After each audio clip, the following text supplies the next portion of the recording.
বাচ্চা যদি খেতে না চায়, খাওয়াতে কষ্ট হয় বা খাবার দেখলেই বিরক্ত হয়, তবে নিচের টিপসগুলো মেনে চলতে পারেন। সমাধান: ১. রঙিন ও আকর্ষণীয় খাবার দিন। ফল, সবজি, পনির বা ডিম দিয়ে খাবারকে রঙিনভাবে ও মজার আকারে সাজিয়ে পরিবেশন করুন। ২. ছোট পরিমাণে ও বারবার দিন।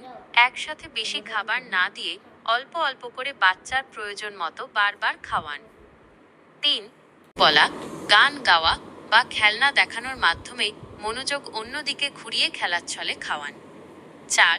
একসাথে বসে খাওয়ার অভ্যাস।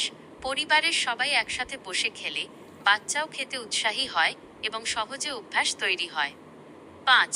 নির্দিষ্ট সময় খাওয়ানোর রুটিন।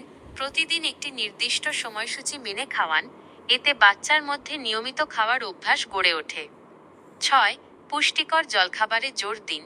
মূল খাবারের মাঝে মাঝে দুধ, স্যুপ, স্মুদি বা ফল দিয়ে তৈরি স্বাস্থ্যকর জলখাবার দিন, যাতে পুষ্টির অভাব না হয়। ৭. অতিরিক্ত চিন্তা পরিহার করুন। যদি বাচ্চার ওজন ঠিক থাকে এবং সে স্বাভাবিকভাবে খেলাধুলা করে, তবে অতিরিক্ত দুশ্চিন্তা করার প্রয়োজন নেই।